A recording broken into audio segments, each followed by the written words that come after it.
Assalamualaikum warahmatullahi wabarakatuh. Saya Devi Setia Prastika, NIM T 2019-1069. Pada kesempatan kali ini saya akan membahas tentang prinsip-prinsip dalam memilih bahan ajar akidah akhlak. Adapun beberapa pembahasan yang akan kita bahas pada kesempatan kali ini. Yang pertama yakni pengertian dari bahan ajar, yang kedua tujuan, fungsi, dan manfaat dari bahan ajar, yang ketiga yakni pengertian dari pembelajaran akidah akhlak, yang keempat apa tujuan dari fungsi dari pembelajaran akidah akhlak itu sendiri, yang kelima yakni ruang lingkup dari pembelajaran akidah akhlak, yang keenam prinsip-prinsip dalam memilih bahan ajar akidah akhlak, yang ketujuh yakni langkah-langkah dalam memilih bahan ajar akidah akhlak, dan yang nantinya akan ada analisis pembelajaran akidah akhlak di madrasah ibtidaiyah. Bahan ajar atau yang sering disebut dengan materi pembelajaran merupakan serangkaian pengetahuan, keterampilan, serta sikap yang dipelajari oleh peserta didik yang disusun secara sistematis yang menampilkan komponen-komponen dasar yang harus dikuasai oleh peserta didik. Yang nantinya dari itu semua akan terlaksananya proses pembelajaran dan terwujudnya target dari tujuan pembelajaran itu sendiri. Bahan ajar tidak hanya berbentuk materi saja, namun juga berbentuk material seperti informasi, teks tertulis atau non tertulis, serta alat-alat dalam proses pembelajaran. Nah, di sini terkadang orang-orang itu menyamakan bahan ajar dan sumber belajar.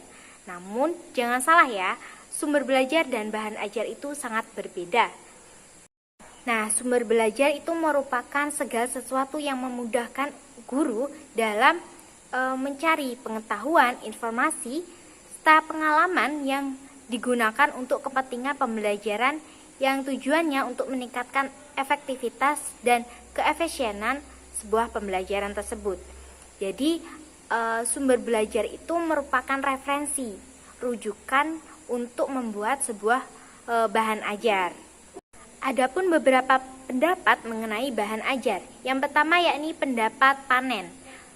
Menurutnya bahan ajar atau materi dalam pembelajaran yang disusun secara sistematis atau yang telah terprogram yang dipakai oleh guru dalam proses pembelajaran.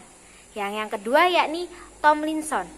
Tomlinson mengartikan bahan ajar itu merupakan segala sesuatu yang memfasilitasi proses pembelajaran yang meliputi bahan ajar visual maupun audiovisual. Sedangkan menurut Widodo dan Jasmadi, bahan ajar merupakan sesuatu yang tersistem dan menarik untuk menciptakan tujuan dari pendidikan.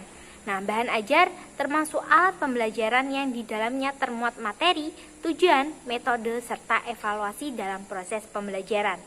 Lalu di sini ada tujuan, fungsi, dan manfaat dari bahan ajar. Nah, Tujuan yang pertama yakni menyiapkan bahan ajar sesuai dengan kurikulum atau KD yang telah ditentukan. Di sini guru harus melihat kebutuhan dari peserta didiknya. Nah, itu pemilihan bahan ajar itu dilihat dulu dari karakteristik individunya atau peserta didiknya dalam lingkungan sosialnya juga. Nah, di sini guru dapat memakai bahan ajar berbentuk visual ataupun audiovisual. Nah, di situ tergantung dari kebutuhan-kebutuhan peserta didiknya, seperti itu. Yang kedua yakni menolong peserta didik dalam mencari referensi selain dalam buku yang terkadang sukar untuk dipahami. Yang ketiga yakni memudahkan serta menjadi pedoman yang dijadikan landasan seorang guru untuk melaksanakan proses pembelajaran. Seperti halnya guru dapat menggunakan media yang sesuai dengan karakteristik materi. Nah, karakteristik materi ini dilihat dari kompetensi dasar yang akan dipenuhi, akan dicapai, seperti itu. Dan hal berikutnya yakni untuk mengantisipasi adanya kesenjangan waktu dan kesenjangan kayak indera dari proses pembelajaran. Jadi, untuk mengurangi kelambatan atau kemoloran dalam suatu pembelajaran. Nah, yang ketiga untuk menumbuhkan motivasi peserta didik, karena setiap peserta didik itu kan terkadang motivasinya naik turun, dan kadang juga kan ada yang motivasinya rendah, ada yang motivasinya tinggi, seperti itu. Yang keempat yakni untuk memudahkan guru dalam berinteraksi langsung maupun tidak langsung dengan peserta didik dalam lingkungan pembelajaran. Yang kelima yakni untuk pedoman, memberikan stimulasi, pengamalan, dan tanggapan yang sama kepada setiap individu atau peserta didiknya. Tujuan keempat dari bahan ajar yakni menjadikan patokan untuk pengukuran ataupun evaluasi dalam proses pembelajaran guna mengetahui potensi-potensi yang telah dikuasai oleh peserta didik dalam proses pembelajaran tersebut. Nah, hal ini melalui pelatihan-pelatihan, tes tertulis ataupun lisan, seperti itu. Fungsi bahan ajar untuk peserta didik itu adalah untuk atau sebagai inti materi. Nah, adapun fungsi bahan ajar menurut strategi dalam proses pembelajaran itu dibagi menjadi 3, yakni klasikal atau belajar sendiri, belajar di kelas bersama-sama dalam kelas, individu atau sendiri atau mandiri, dan pembelajaran yang diselenggarakan secara berkelompok. Apa sih pembelajaran klasikal itu? Bahan ajar klasikal berfungsi sebagai sumber belajar yang tunggal serta mengendalikan proses pembelajaran. Maksudnya di sini ialah peserta didik hanya berperan sebagai audiens, sehingga peserta didik itu terlihat pasif karena pencapaian belajar tergantung pada tingkat intensitas pemahaman peserta didik tersebut. Dan bahan ajar itu sebagai pendukung terselenggaranya proses pembelajaran. Bahan ajar pembelajaran individu merupakan atau sebagai alat yang paling pokok dalam proses pembelajaran. Nah, sebagai sarana dalam penyusunan dan pengawasan dalam memperoleh informasi peserta didik serta sebagai penopang sarana pada pembelajaran individu itu sendiri. Nah, yang ketiga yakni bahan ajar pembelajaran kelompok yang berfungsi sebagai bahan yang terprogram dengan proses pembelajaran yang diselenggarakan secara kelompok dengan menginformasikan latar belakang dari materi, pemberitahuan tentang peran aktor yang terdiri dari proses berkelompok serta memberikan alur jalannya suatu perkelompokan tersebut. Setelah itu ada manfaat yang didapatkan oleh guru dan peserta didik dalam bahan ajar ini ya. Manfaat yang didapatkan oleh guru. Yang pertama yakni menghemat waktu jalannya pembelajaran.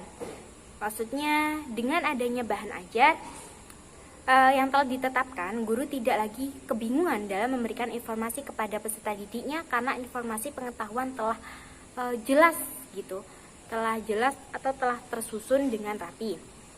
Yang kedua yakni bahan ajar menjadi sarana untuk melancarkan pelaksanaan pembelajaran yang dilakukan. Maksudnya tanpa adanya bahan ajar yang akan dibahas, suatu pembelajaran itu tidak akan tercapai karena tidak ada topik yang akan disampaikan oleh guru kepada peserta didiknya. Yang ketiga yakni menyelenggarakan keefektivitasan dan keefisienan proses pembelajaran. Maksudnya yakni bahan ajar sebuah pembelajaran akan tersusun dan akan terperinci sehingga kondisi kelas itu akan kondusif dan stabil. Kalau nggak terperinci kan bingung gitu ya. Nah, yang keempat yakni bahan ajar menjadi pedoman guru dalam merealisasikan sebuah pembelajaran. Dengan bahan ajar, guru itu dapat mudah memberikan materi kompetensi yang sesuai yang memang harus diajarkan, seperti itu. Yang kelima yakni dengan adanya bahan ajar, guru itu dapat mengadakan evaluasi pembelajaran sehingga mengetahui pencapaian dari peserta didiknya. Adapun manfaat yang dicapai oleh peserta didik. Nah, dengan adanya bahan ajar ini, peserta didik mudah dalam belajar mandiri. Maksudnya kan peserta didik nggak hanya berpatokan pada guru saja. Peserta didik juga bisa belajar mandiri dimanapun dan kapanpun ia berada. Dan dengan bahan ajar tersebut kan bisa dibaca-baca terus gitu, diulang-ulang terus dimanapun. Yang kedua yakni tidak adanya batasan dalam belajar atau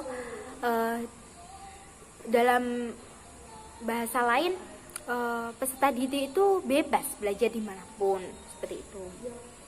Yang ketiga yakni peserta didik tidak membutuhkan fasilitator atau seorang guru karena mereka bisa belajar sendiri dimanapun dan kapanpun. Yang keempat yakni dalam belajar peserta didik mendapatkan kebebasan dalam menguasai materi sesuai dengan kapasitas kecepatannya. Jadi peserta didik itu bisa membatasi, oh saya dari sini dulu lah, seperti itu. Terus peserta didik itu dapat mengajak materi ajar atau materi belajar yang mereka inginkan, memang mereka inginkan gitu. Kayak melihat daftar isinya dulu, terus oh saya pengen belajar ini dulu deh gitu. Nah, seperti itu. Yang ke-6 yakni dengan adanya bahan ajar siswa itu dapat belajar dimanapun gitu. Jadi kan materinya itu udah dipegang sama anak itu sendiri. Nah, yang ke-7 yakni dengan adanya bahan ajar memudahkan peserta didik untuk menguasai ilmu yang harus mereka pelajari. Memang yang sudah dicantumkan pada KD seperti itu atau kompetensi dasar. Lanjut mengenai pengertian akidah akhlak. Pengertian dari pembelajaran akidah akhlaknya. Pembelajaran, apa sih itu pembelajaran? Pembelajaran merupakan sebuah interaksi yang tersistem antara guru, peserta didik, dan materi dalam pembelajaran seperti itu. Sehingga nantinya akan terlaksananya sebuah interaksi yang mentransfer ilmu atau pengetahuan yang akan membentuk sebuah pengembangan kreativitas, kemampuan, atau yang seringkali kita sebut pengetahuan, keterampilan, dan sikap dari pencapaian sebuah pembelajaran tersebut. Akidah berasal dari akoda yakudu dan akidatan yang bermakna simpul ikatan. Secara metode atau teknik itu, akidah dimaknai dengan iman atau keyakinan yang terletak pada hati individu sehingga dapat disimpulkan bahwasanya akidah itu merupakan kepercayaan gitu ya, kepercayaan yang kuat dalam hati seseorang. Sedangkan akhlak itu dari bahasa Arab khuluq yang dijamakkan menjadi akhlak. Nah, secara bahasa akhlak ini agama, tabiat, budi pekerti, moral, seperti itu. Sedangkan yang termuat pada KBBI atau Kamus Besar Bahasa Indonesia, akhlak itu merupakan watak, tabiat, dan budi pekerti. Nah, dapat disimpulkan bahwasanya akhlak merupakan perbuatan yang dilakukan dengan spontan. Tidak ada ancang-ancang terlebih dahulu yang nantinya akan dilaksanakan dengan sikapnya, seperti itu. Jadi kan ada akhlak baik, ada akhlak buruk gitu. Kan akhlak baik ataupun akhlak buruk itu spontanitas dari yang langsung dikeluarkan oleh seseorang tersebut gitu.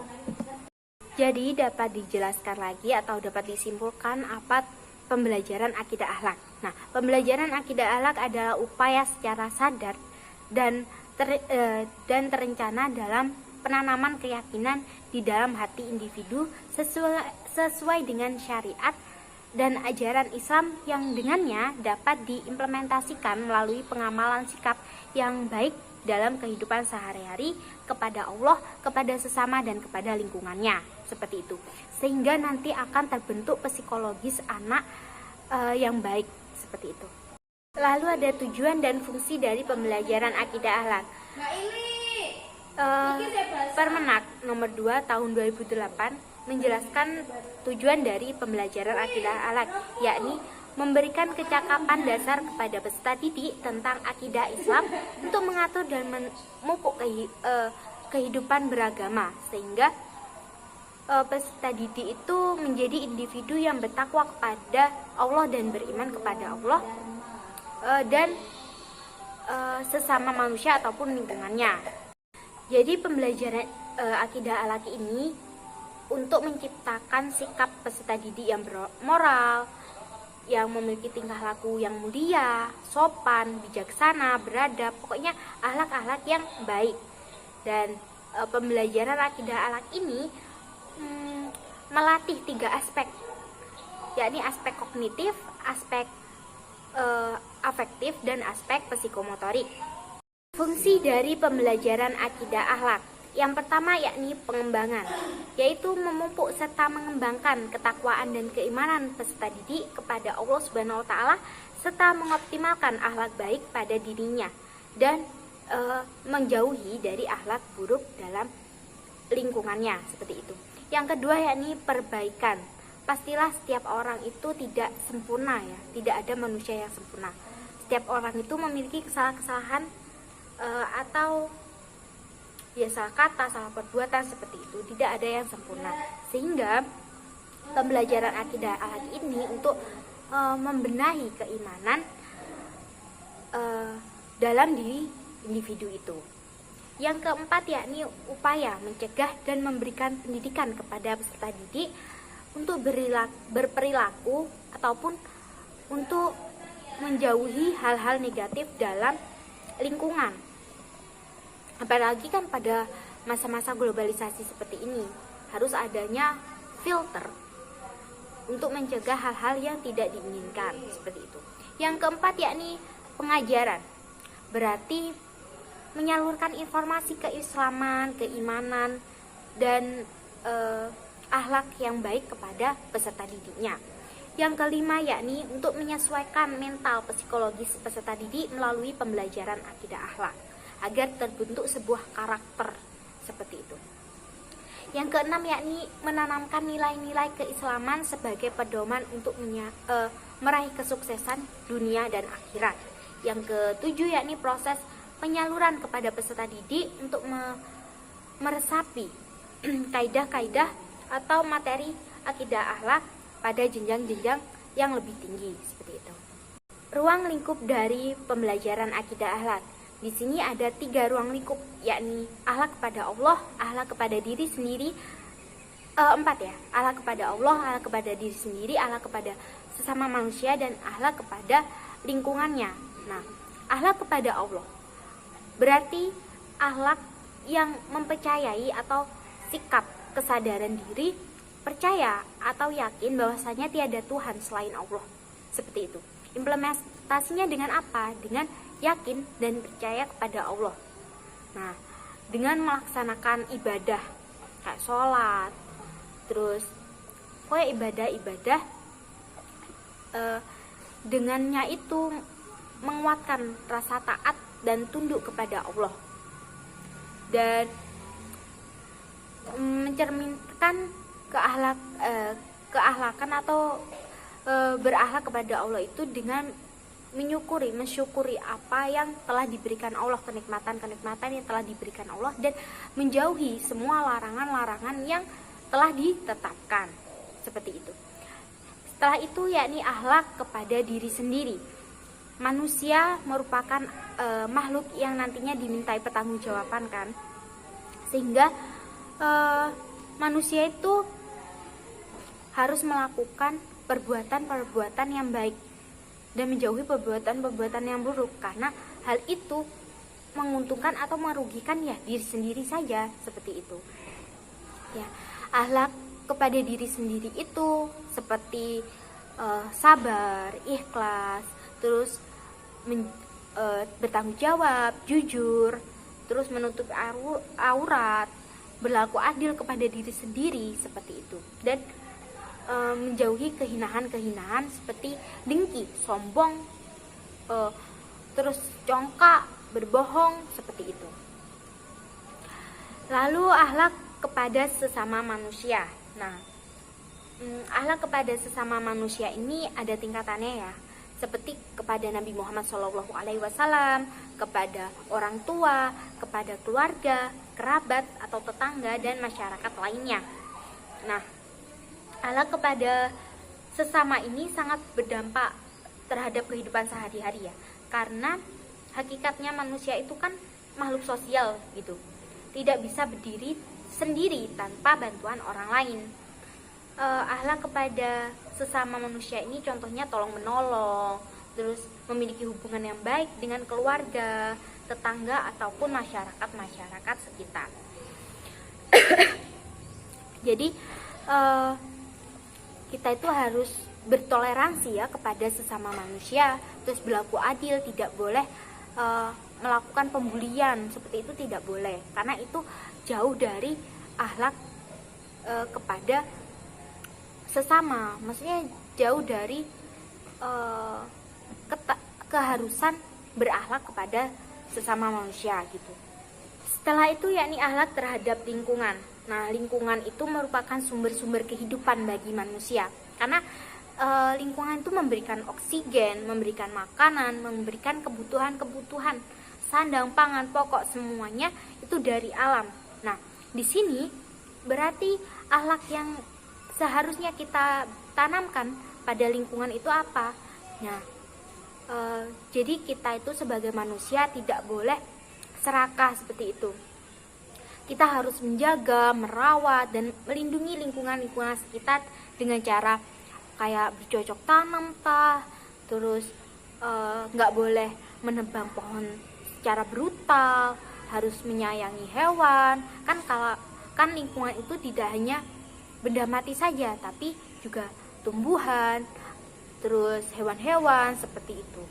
Jadi kita harus melindungi mereka itu dari kepunahan seperti itu. Kita harus mengasrikan atau menjaga agar tetap terjaga seperti itu. Kalau saja kita itu tidak menjaga lingkungan, nah contohnya saja kalau kita berburu secara liar gitu, itu kan mengakibatkan kepunahan, sehingga nantinya hewan-hewan itu tidak ada lagi seperti itu. Lalu seperti menebang pohon secara liar, nah itu kan banyak musibah yang akan terjadi, seperti kayak tanah longsor, seperti banjir bandang seperti itu. Prinsip-prinsip dalam memilih bahan ajar. Yang pertama yakni prinsip relevansi. Prinsip relevansi atau keterkaitan. Nah, di sini materi ajar yang diajarkan oleh guru itu harus sesuai atau harus serasi dengan materi kurikulum yang telah ditetapkan. Jadi harus sama dengan standar kompetensi dan standar atau kompetensi dasar seperti itu. Jadi tidak melenceng dari dua hal tersebut. Seperti kayak membahas mengenai fakta dan konsep. Jadi materinya itu harus tepat gitu, seperti SK dan KD, sehingga akan tujuan dari proses pembelajaran itu tersampaikan dengan baik. Nah, prinsip konsistensi itu. Prinsip konsistensi adalah ketetapan. Jadi materi yang diajarkan itu harus tepat sesuai dengan kompetensi dasar yang telah diberikan. Jadi kalau di kompetensi dasar itu ada empat macam unsur yang harus dikuasai. Jadi pembelajaran itu harus ada 4 unsur itu. Setelah itu adalah prinsip kecukupan. Di sini berarti materi yang dipelajarkan itu atau materi yang diajarkan itu harus cukup gitu, tidak boleh kurang, tidak boleh lebih. Karena apa? Karena harus sama seperti yang ada di kompetensi dasar gitu kan. Jadi harus sejalan dengan kompetensi dasar gitu. Kenapa harus cukup? Kalaupun materi ajar itu kurang ataupun lebih, itu kan nggak efektif atau nggak efisien dalam proses pembelajaran.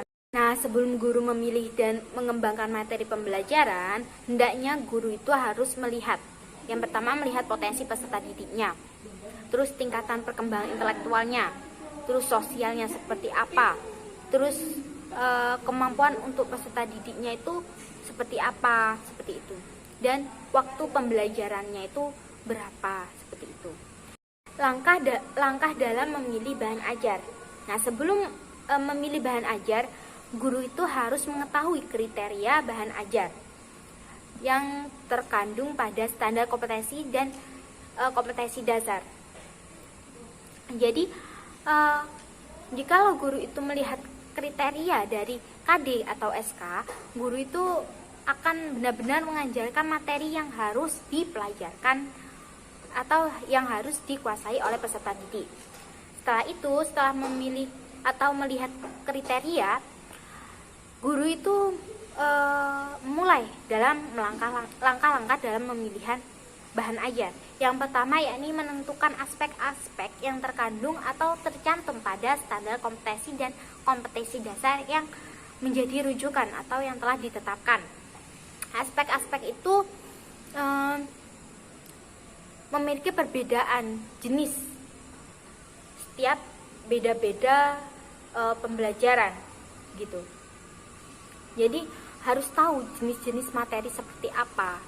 Ya, jenis-jenis materi itu ada 3 aspek, ya. Ini aspek kognitif atau pengetahuan, aspek afektif atau sikap, dan aspek psikomotorik atau keterampilan.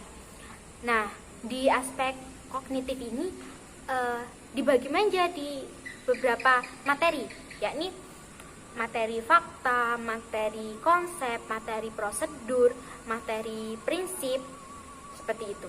Kalau aspek afektif ini kayak memberikan respon, memberikan penghargaan, memberikan nilai, seperti itu.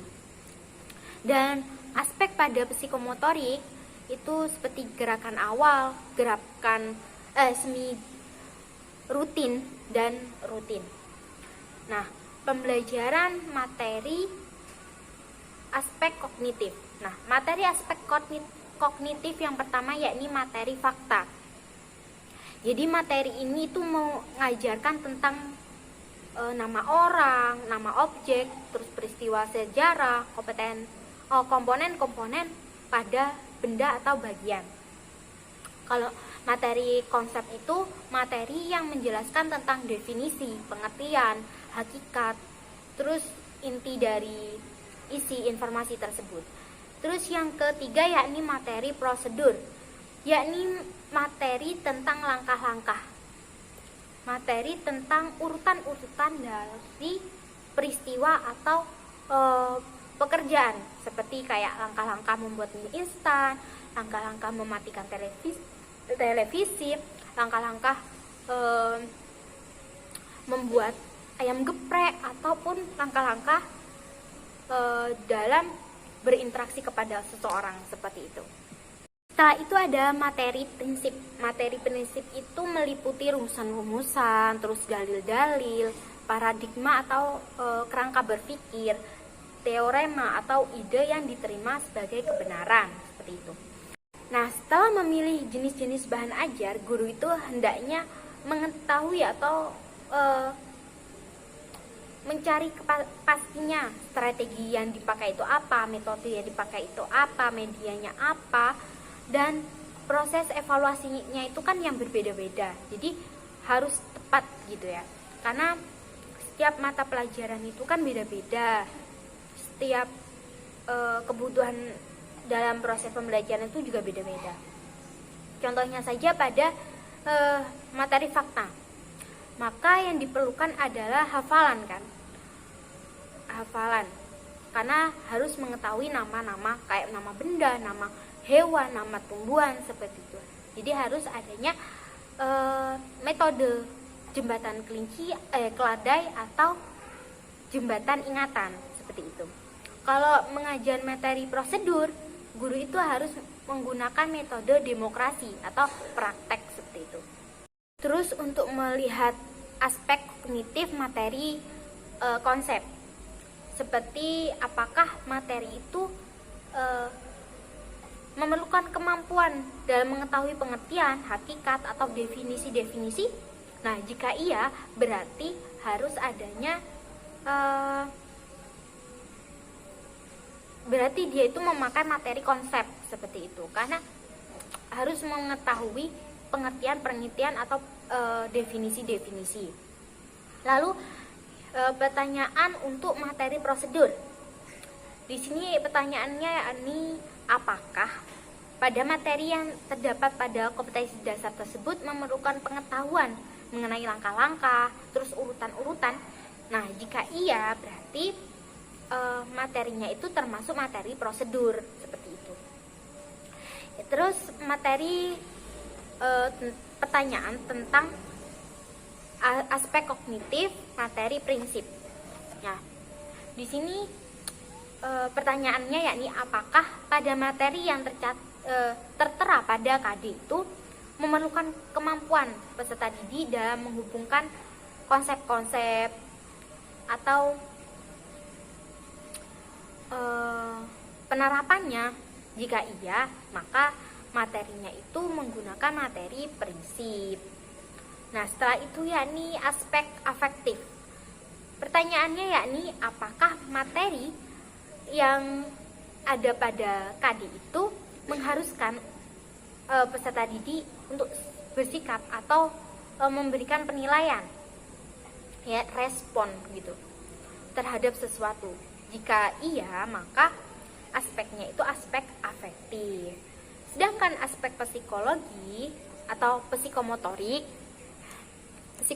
itu pertanyaannya contohnya apakah materi pada KD itu mengharuskan peserta didik untuk melakukan tindakan atau fisik atau sikap seperti itu ya.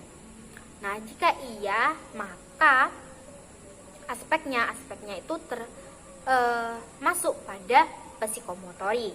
Nah, setelah beberapa langkah-langkah tersebut, barulah memilih sumber atau referensi dalam pengambilan bahan ajar.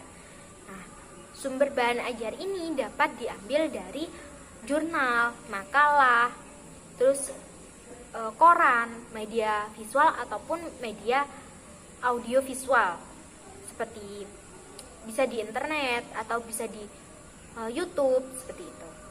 Analisis pembelajaran akidah akhlak di Madrasah Ibtidaiyah.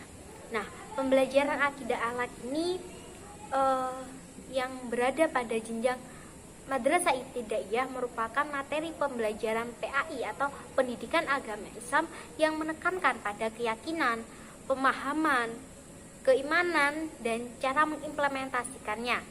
Nah, mengimplementasikannya dengan berinteraksi kepada sesama manusia dan kepada Allah, kepada Sang Penciptanya. Implementasinya dengan apa? Dengan beribadah.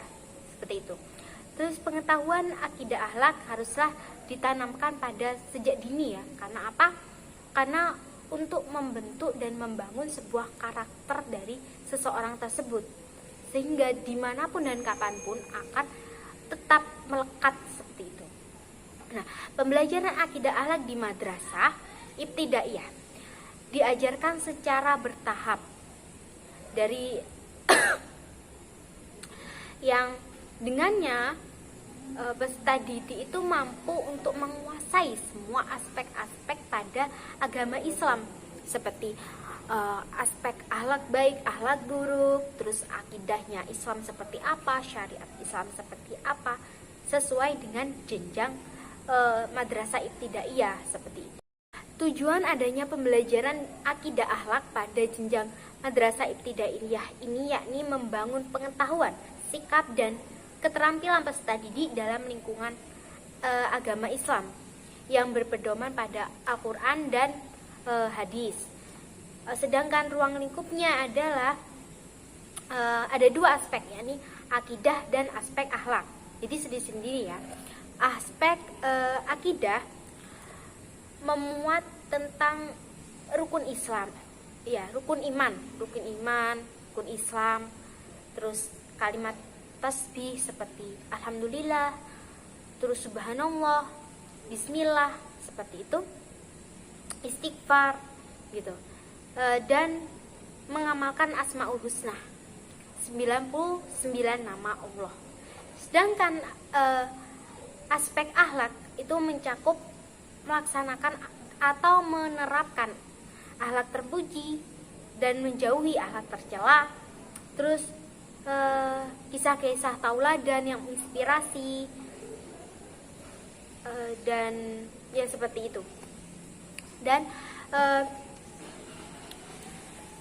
pada jenjang madrasah ibtidaiyah ini sama pengambilannya, sama pemilihan materinya, prinsip-prinsipnya itu sama seperti yang saya jelaskan tadi. Jadi harus relevan, harus tepat dengan SK-nya atau KD-nya, dan materinya itu cukup seperti itu. Terus kan kalau di jenjang madrasah ibtidaiyah itu kan masih kecil-kecil. Jadi harus pembelajarannya itu, pemilihannya itu harus semenarik mungkin untuk mendapatkan hasil yang maksimal gitu. Nah, dalam memilih strategi ini juga harus melihat dari karakter peserta didiknya agar proses pembelajaran itu optimal kan, karena sudah tahu anak ini seperti ini, jadi memakai strategi yang mana, memakai metode yang mana, itu kan sudah diketahui seperti itu. Itulah tadi penjelasan dari makalah saya. Selebihnya saya mohon maaf. Wassalamualaikum warahmatullahi wabarakatuh.